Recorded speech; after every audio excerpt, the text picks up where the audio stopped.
संग्राम केशरी सामंतराय प्रतिष्ठाता और संपादक कैवल्य साहित्य संसद। आज कैवल्य आशीर्वाद दिवस आम पालन करुछु। भारतर यशस्वी प्रधानमंत्री नरेंद्र मोदी आज 75तम जन्म जयंती जन्मदिन एवं यही अवसर में आज विश्वकर्मा पूजा नवभारतर विश्वकर्मा बोली आम ग्रहण करुछु। भारतर विभिन्न दिगरे तांकर समाज सेवा साहित्य भाषा कला संस्कृति एवं सांविधानिक गुरुत्व विभिन्न कार्य तांकर अवदान रही जेते कहले भी तांको विषय कम हेबो। तांकर एही बड़ी गरिमामय व्यक्तित्व एवं न्यायवंत व्यक्तित्व पई आज कैवल्य साहित्य संसद तांको जन्मदिन को पालन करुछु। तांको जन्मदिन को आमे आशीर्वाद दिवस रूपे पालन करुछु। भारतर प्रत्येक राज्य यहाँ आशीर्वाद दिवस रूपे पालन करने आमर निवेदन रोचे। यही अवसर आज समग्र दिन सारा आम वृक्षरोपण कलु एवं विभिन्न रोगी मानक आम फल बंटन कलु एवं अनाथ आश्रम आम वस्त्र प्रदान कलु एवं वर्तमान दीपदान करुछु। ये दीपदान भितर आम आध्यात्मिक संस्कृति को उजागर करुछु। जो व्यक्ति चरित्र भितर सदा सर्वदा तांको जीवनर प्रारंभिक भाव वर्तमान पर्यंत आध्यात्मिक संस्कृति को उजागर करने से कार्य करिसेंती। सेही कार्य को आम समग्र भारत में विच्छुरण करने यही कार्यक्रम करुछु। आज दीपदान करुछु। से शतायु हुवंतु एवं तांकर जो मोहनीय कार्यधारा रही अब्याहत रहू। जगन्नाथ एवं माँ कटक चंडींकर परम कृपारू तांकर शक्ति मिलू ऊर्जा मिलू एवं से भारत को विश्वगुरु हिसाब से प्रतिपादन करंतु एवं श्रेष्ठ व्यक्तित्व ही चिरकाल रुहंतु। एतिके आमर निवेदन जगन्नाथ पाखरे एवं कटक चंडी पाखरे। धन्यवाद। नमस्कार। भारतीय जनता पार्टी राज्य कार्यकारिणी सदस्य आज आम समस्तंकर एवं विश्वर लोकप्रिय नेता जे कि भारत वर्षर प्रधानमंत्री अच्छा अमेरिका वर्तमान श्री नरेंद्र भाई मोदी 75तम जन्मदिवस। यही महान व्यक्ति आज सारा विश्व रे केते जे लोक तंकर जन्मदिवस पालन करुथिबे ठिकाना ना। तार कारण होची से विश्व को भारत को और आम समस्त मानव समाज पई तांकर संपूर्ण जीवन समर्पण करिसेंती। तांकर कार्यशैली तांकर विचारधारा तांकर राजनैतिक जीवन आम समस्त पई एक आदर्श ही रहिबो। से अवसर रे आज एठी आमे मानस चैतन्य बाबा का आश्रम रे कैवल्य साहित्य संसद तरफ आशीर्वाद दिवस भावे पालन करुछु। ये बहुत बड़ गुरुत्वपूर्ण कथा। कारण मोदी जी भली व्यक्तित्व जे कि जीवित अछंती आ कार्यक्षम अछंती विश्व रे भारतर नियारा परिचय पुनः सृष्टि करिसंती।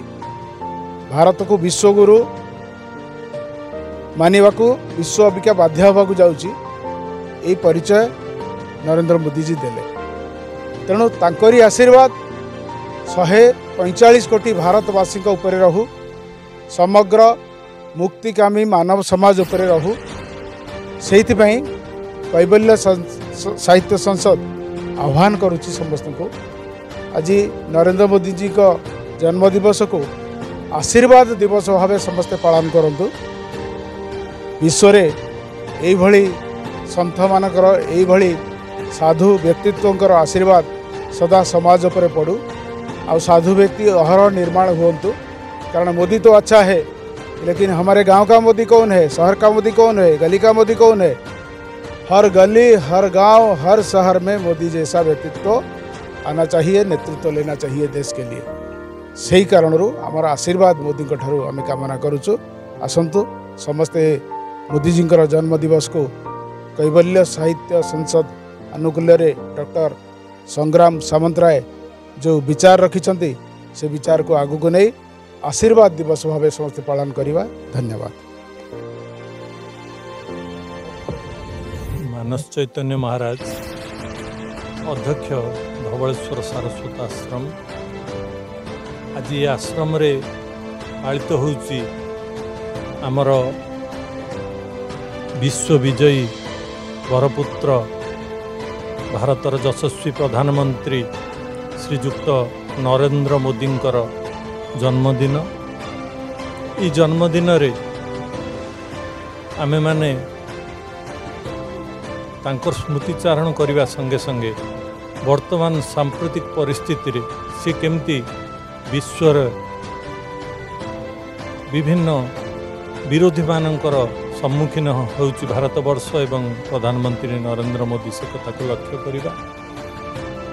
इठी भारतवासी को मु एई वार्ता देबी जे धर्म मत जाति सबु निर्विशेष रे ऊर्ध्व को उठिकरी राष्ट्र होउची परम धर्म। आमे ए कथा शिक्षा करिबा। मानववाद होउची परम धर्म। तेणु धर्म को लेकिरी भारतवर्ष पुणी जमती विभाजित न हो जाए, पुणी जमती पराधीनता न हराए से कथा को लक्ष्य करिबा एवं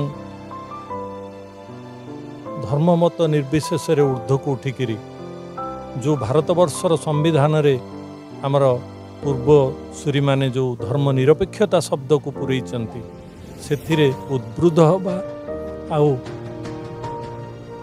देश गठन रे जाति गठन रे निजको सामिल करेबा। अधिकार होउची नागरिक मानकर संविधान प्रदत्त, किंतु ये अधिकार को पाइबा को हेले देश प्रति कर्तव्य रही। अधिकार और कर्तव्य परस्पर परिपूरक। तेणु ये कथा को लक्ष्य करिबा। जाति ठू धर्म ठू ऊर्ध्व को जिबा। धर्म को लेकिरी जेमती देश विभाजित न हो से कथा को लक्ष्य करिबा। भारत माता की जय। वंदे मातरम। ममता महाती कैबल्य साहित्य संसद मु जड़े मेम्बर। मु कविता गल्प नाटक सब लिखे। आमर आज प्रधानमंत्री नरेंद्र मोदी जन्मदिवस आम कैबल्य साहित्य संसद तरफ आशीर्वाद दिवस पालन कराऊँच। कौन से आम भारतवर्ष कौन भी एमती साहित्य संसद पालन कराऊनी, किंतु आम कैबल्य साहित्य संसद में आज आशीर्वाद दिवस पालन कराऊँच। आ प्रत्येक वर्ष भी आम यही दिन टी आम पालन करूँ। आज आज आमर ये आशीर्वाद दिवस नरेंद्र मोदी जन्मदिवस आम दीपदान कलु।